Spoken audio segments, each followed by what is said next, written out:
ኃላፊነት አደራ ነው። ግዴታን መወጣትና ሚናን በአግባቡ መጫወትን ይወክላል። አንድን ነገር የመጠበቅና የኔ ነው በሚል ስሜት የመንከባከብ ተግባር ቁርጠኝነትን የሚጠይቅ መሆኑ አያጠያይቅም። ይህንን ከመተግበር ይልቅ ኃላፊነትን ወደ ጎን መተውና ቸልተኛ መሆን ደግሞ ዋጋ ያስከፍላል። የዛሬው የችሎት ዜናችን ዕለተ ቅዳሜ በቀን 10 5ኛ ወር 2017 ዓ.ም ከምሽቱ 4 ሰዓት አካባቢ በጉኑኖ ሐሙስ ከተማ ልዩ ስፍራው አራዳ ቀበሌ ፖሊስ ጽፈት ቤት ቅጥር ግቢ ውስጥ ጨለማን ተገን በማድረግ ታስቦና ታቅዶ የተፈጸመ የስርቆት ወንጀል ላይ ትኩረቱን አድርጓል።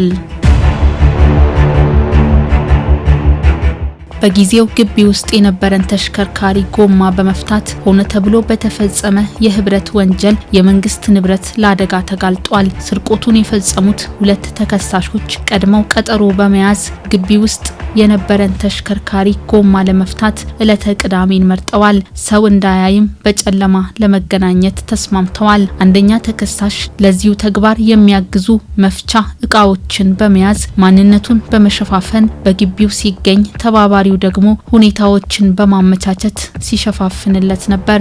ጎማውን በመፍታት መተው ወንጀሉ መፈጸሙን ወዲያውኑ ያሳውቅብናል በማለት ለመሸወጃነት ያመጣውን አሮጌ ጎማ በምትኩ በመቅጠም ለተባባሪውና ኃላፊነት ተሰጥቶት ግቢውን ሲቆጣጠር ለነበረው ሁለተኛ ተከሳሽ 2000 ብር በመክፈል ከአካባቢው ተሰውሯል። የተሽከርካሪውን የኋላ ጎማ በመፍታት አዲሱን በአሮጌ በመቀየር ለመሸወድ የተኬደበት ርቀት ግን የታሰበውን ያህል ሊቆይላቸው አልቻለም። ወንጀሉ ተጋልጦ በሕግ ጥላ ስር ሆኑ።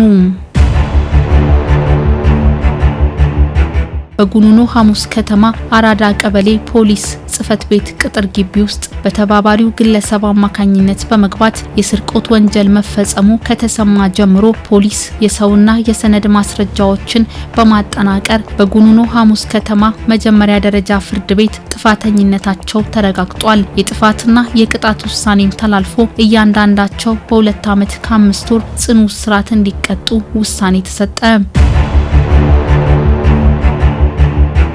የመንግስትና የህዝብን ንብረት የመቆጣጠር ኃላፊነቱን ችላ በማለት ተባባሪ ወንጀለኛ የሆነው ሁለተኛ ተከሳሽ ይግባኝ በማለቱ ጉዳዩ ወደ ወላይታ ዞን ከፍተኛ ፍርድ ቤት በማምራት የመጀመሪያው የቅጣት ውሳኔ ተሽሮ በገንዘብ መቀጮ ተቀጥቷል። የስራ ኃላፊነትን ካለመወጣት አልፎ በወንጀል ውስጥ ተሳታፊ መሆን የህዝብንና የመንግስትን ንብረት ለምዝበራና ለብክነት የሚዳርግ በመሆኑ ኃላፊነትን መወጣትና ግዴለሽነትን ማስወገድ የግድ ይላል።